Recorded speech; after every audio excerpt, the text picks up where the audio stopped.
गणपति जी महाराज की जय। एक गांव में एक ब्राह्मण ब्राह्मणी रहते थे। ब्राह्मण बड़ा ही गणेश भक्त था। उसने अपने ही घर में एक अलमारी में गणेश जी की मूर्ति स्थापित कर रखी थी। वह रोजाना स्नान करके गणेश पूजन करता और घंटों बैठकर गणेश पुराण का पाठ करता तथा गणेश जी के ध्यान में लगा रहता था। आरती के समय झालर घंटी आदि बजाकर स्तुति भी करता।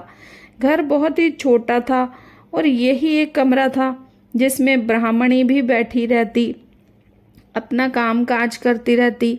ब्राह्मण के रोज रोज के इस सेवा पूजा से ब्राह्मणी के हर काम में विघ्न पड़ा रहता था। इसीलिए वह रोजाना पति से लड़ती झगड़ती रहती, परंतु ब्राह्मण उसकी एक न सुनता। अंत में ब्राह्मणी ने सोचा कि मैं इनकी मूर्ति को ही गायब कर देती हूँ, देखूं फिर ये पूजा पाठ किसके सामने बैठकर करते हैं। उसने वहां से उस मूर्ति को उठाकर कमरे के कोने में रख दिया और एक कपड़े से ढक दिया। ब्राह्मण उस समय स्नान करने गया हुआ था। स्नान करके आते ही वे गणेश जी के स्थान के पास गया और घंटी बजाकर पर्दा उठाया तो देखा कि मूर्ति गायब है। मैं अपनी स्त्री पर चिल्लाया कि मूर्ति कहाँ है। मैं कुछ ना बोली तो ब्राह्मण समझ गया कि ये इसी की करतूत है। दोनों झगड़ने लगे। उनकी इस हाहू और झगड़ने से बड़ा ही कोलाहल होते देख गणेश जी को जोर से हंसी आ गई। ब्राह्मण ने दौड़कर मूर्ति का कपड़ा उठाया और देखा तो क्या देखती है कि वही गणेश जी की मूर्ति जोर जोर से हंस रही है। दोनों स्त्री पुरुष यह देखकर उनके चरणों में पड़ गए। गणेश जी महाराज बोले कि हे ब्राह्मण देवता, मैं तेरी भक्ति से प्रसन्न हूँ।